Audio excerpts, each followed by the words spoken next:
Infogram's Alone in the Dark, which introduced us to the 3D animated polygons that make up Emily and Edward, has moved on from the floppy and arrived on the 3DO.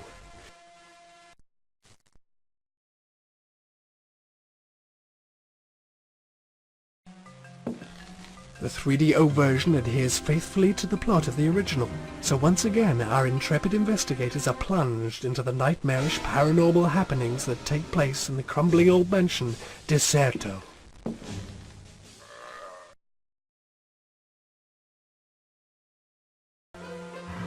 Despite a few niggles, such as using joypads for games like this is a pain when exact positioning of your character can make the difference between being a victor or victim, you still get completely sucked into the ghoulish atmosphere. When originally released, Alone in the Dark was the near-definitive action graphical adventure game of its time, and it still is.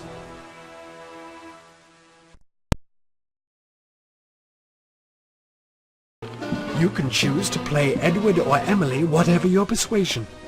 Your friend or uncle, Jeremy Hartwood, depending upon the character you choose, has apparently committed suicide, and you conclude that there are some devilishly dodgy doings going on back at the ranch. Once inside, sheer force combined with an ingenuity for puzzle solving will enable you to escape and destroy the mansion on your way out.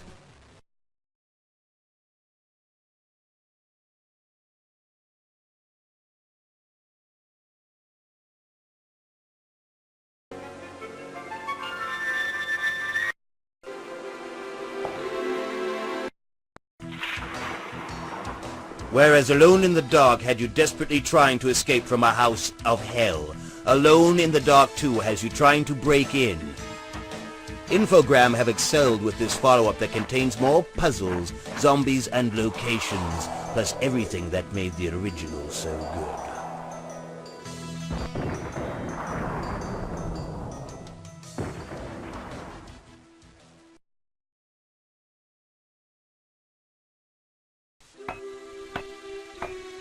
The story is slightly different this time and revolves around the shady netherworld of voodoo and reincarnation.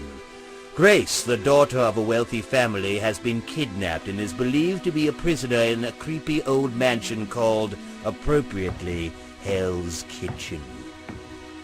Ted Stryker, your old drinking buddy, soon succumbs to the horror of Hell House, and only Carnby can save the girl and save the day.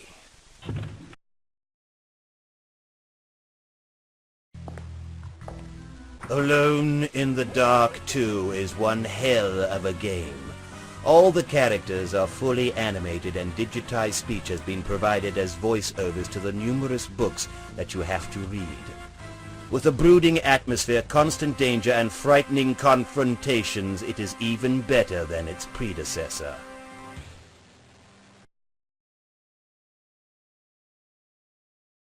In Alone in the Dark 2, you can only play the role of Carnby, who fortunately now runs like a man instead of a woman sidestepping her petticoat.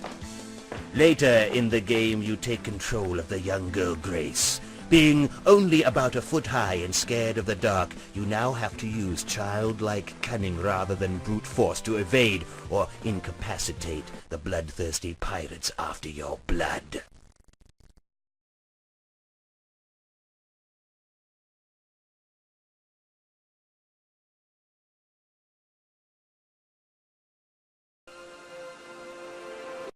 Competition between wizards degenerated.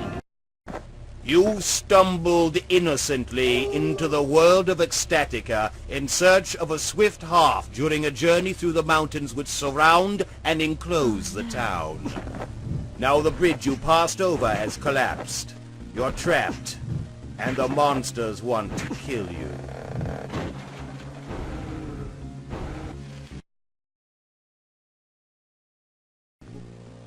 The first thing that you'll notice about Ecstatica is that there's a bloody great werewolf who keeps jumping off rooftops or out of doorways and beating the crap out of you. He, along with the Minotaur, the giant spider, and the drunken half-man, half-pig thing, are the embodiment of a young girl's nightmares. She dabbled in the black arts, tried to summon a demon whom she thought she could control, underestimated his powers, isn't it always the way, and ended up a prisoner. Now the dark recesses of her mind are being used to rip the village apart.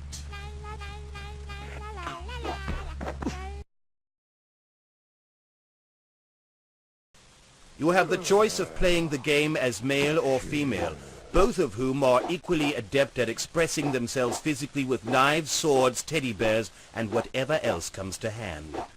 And they have to be. From the moment the game begins, you're knee-deep in fast-moving evil. Each passage around the village largely consists of endless, nightmarish chases in which you're pursued by seemingly tireless foes. They don't just walk around in one area, they come after you. The quality of the animation in Ecstatica is striking. Whether you're creeping past monsters, dashing about the village, or hanging crucified upside down from an ironing board, you're doing so in a beautiful animated manner, and all thanks to the work of Alain Mandron of Fievel Goes West fame. The other thing you'll notice is the definition of the character sprites.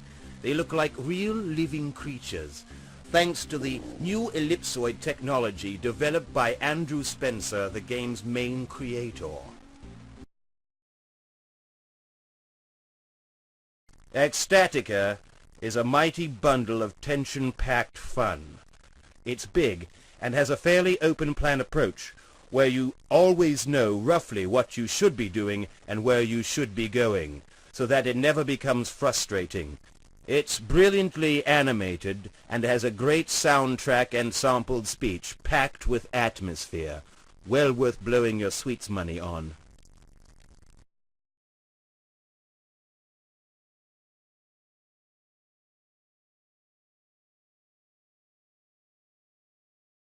Like that shalt be king.